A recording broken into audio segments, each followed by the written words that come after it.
CM வரும்போது நீங்க ஏதோ அவருக்கு எதிராக கோஷம் போட்டதாகவும் ஜட்ஜிக்கு எதிராக கோஷம் போட்டதாகவும் ஒரு வீடியோக்கள் வந்து வருது. முதலமைச்சர் அவர்கள் இந்த மாநிலத்திற்கு இந்த நாட்டிற்கே ஒரு குரலாக ஒரு மாபெரும் பாதுகாப்பு கவசமாக இருக்கிறார். அவரின் குரல்தான் இந்த மாநிலத்தையும் இந்தியாவையும் வரக்கூடிய காலங்களில் காப்பாற்றக்கூடிய ஒரு குரலாக இருக்கிறது. இந்த நேரத்தில் ஒரு சட்டம் பயிலும் மாணவனாக நான் டெல்லியில் பயின்று வந்து கொண்டிருக்கின்றேன். காலையில் நான் பத்திரிகையை பார்த்த பொழுது, பேப்பர்களை பார்த்த பொழுது, அவர்கள் பாசிச கருத்துக்களை, பர்சனல் கருத்துக்களை ஜஸ்டிஸ் அவரது ஜட்மெண்டில் இணைத்து எழுதியதை போல் எனக்கு தென்பட்டது. அவர் ஒரு நிகழ்ச்சியிலும் அதையொட்டி அவர் பேசியிருந்தார். அந்த ஜட்மெண்டில் தான் என்னால் அந்த தீபத்தை ஏற்ற முடியவில்லை. ஆனால் இந்த ஒரு மன்றத்தில், அவர் சென்றிருந்த மன்றத்தில் நான் ஏற்றி விடுவேன் என்று கூறியிருந்தார். அதை கண்டு நான் மிகவும் கவலை அடைந்தேன். அதையொட்டி நேற்று சிஎம் அவர்கள் மிகவும் புரட்சிகரமான ஒரு ஸ்டேட்மெண்டை கொடுத்தார். அவர் என்ன கூறினார் என்றால், நான் இதை செய்வோம், இதன் கான்சிக்வன்சஸை நாம் பார்த்துக் கொள்ளலாம் என்று கூறினார். அந்த தைரியத்தில் தான் அந்த கோஷத்தை நான் எழுப்பினேன்.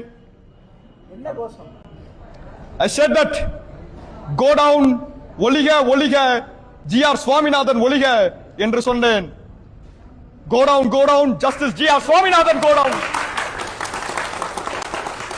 Finally, as people of this democratic country, we have the absolute right to go and impeach justices in the parliament with a special majority. I as a law student would like to enlighten you all about this information, because from the very independence of this country, no justices have ever been removed. Justices have been found to take huge bribes and they have continued to be in their post. One such corruption is not just corruption of money. Corruption என்பது பணத்தினால் மட்டும் ஆகிறதல்ல, கருத்துகளாலும் ஆகக்கூடியது. அதை போன்ற corrupted கருத்துக்களை கொண்ட ஜட்ஜிகள் என்று இருக்கிறார்கள்.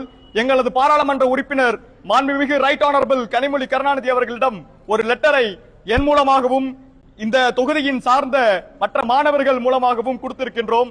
அவர்கள் ஒரு ஸ்பெஷல் மெஜாரிட்டியை பார்லிமெண்டில் பாஸ் செய்து இந்த ஜஸ்டிஸை அவருக்கு தகுந்த நீதியை வழங்கி தருவார் என்று நான் நம்புகின்றேன். I have never made any statements against the most right honorable chief minister of Tamil Nadu.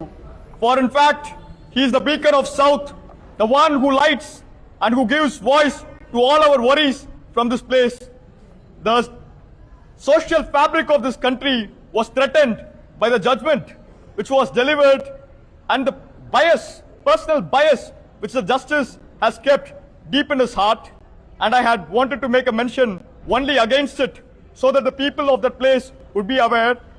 I am a law student who is pursuing law from Delhi, and when the chief minister yesterday had said, we shall do it and we shall face the consequences of our action, it inspired me greatly, for I was deeply sad and was dismayed after reading the morning paper of the justice, and I was sad, pitied about the state of justice in this country as a law student. And following the statement, I made certain remarks. Irrespective of who the person who had made the remarks, Honorable Chief Minister did the right course of action to investigate the matter, and he took it seriously. That is what had happened in the Madurai airport.